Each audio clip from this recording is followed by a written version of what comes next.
The story. Sometimes love doesn't end loudly. There are no arguments, no slammed doors, no final words. It simply begins to change, and you feel it, even if you're not ready to say it out loud.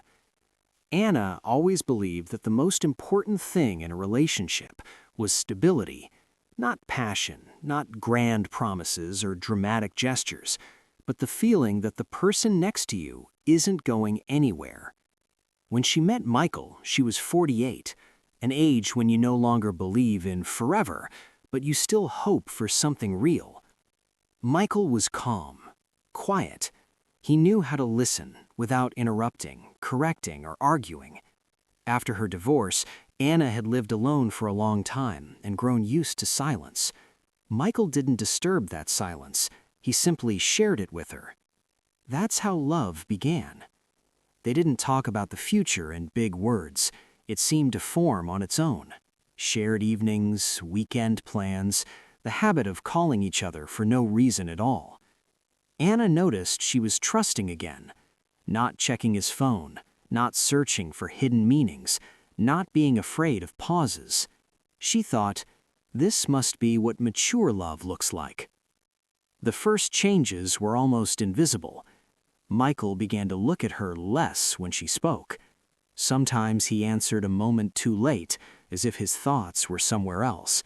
He was still polite, caring, reliable, but a thin layer of silence appeared between them, one that used to feel warm and now felt unsettling. Anna didn't ask questions. She didn't want to be the woman who looks for trouble. She told herself that adults get tired, that work takes energy, that everyone has their own thoughts. But inside her, tension had already settled, quiet, steady, constant. Michael met Olivia by chance. She was younger, not dramatically so, but enough to be noticeable. She laughed easily, often. She didn't ask difficult questions. She didn't know his past. With her, he felt simple again.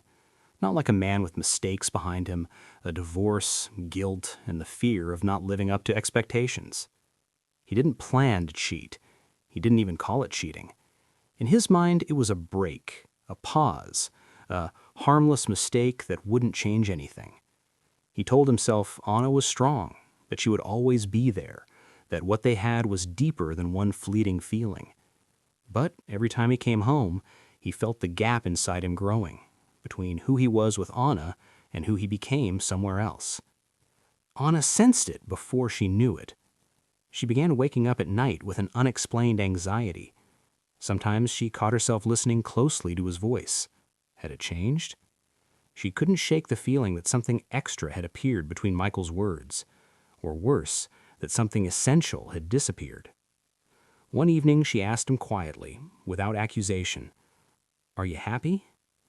Michael answered too quickly, "Of course." And that haste was the answer. The truth didn't reveal itself dramatically. No accidental messages, no confrontations. One day she simply looked at him and understood.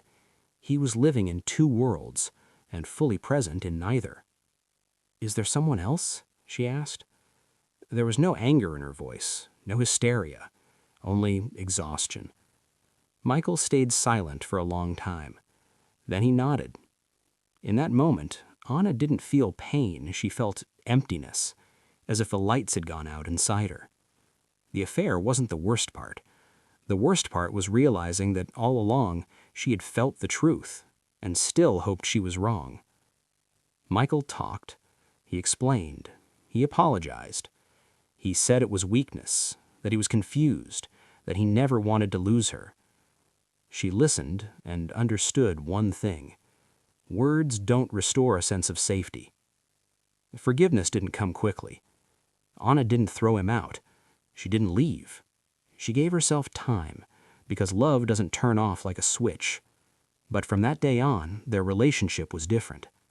She no longer trusted automatically. Every delay, every pause, every glance away left a mark. Michael tried. He was attentive, honest, open. But Anna knew. The old peace was gone. Sometimes she thought it would have been easier if he had left. And sometimes she understood that staying was the hardest choice of all. They learned to talk about what they once avoided, about the fear of growing older, about feeling unwanted, about how easy it is to lose yourself even when you're standing next to someone you love. Love after betrayal became quieter. There were fewer illusions, but more understanding.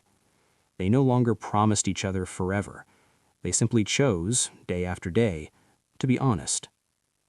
Anna was no longer the woman who believed without question, but she became a woman who knew her worth.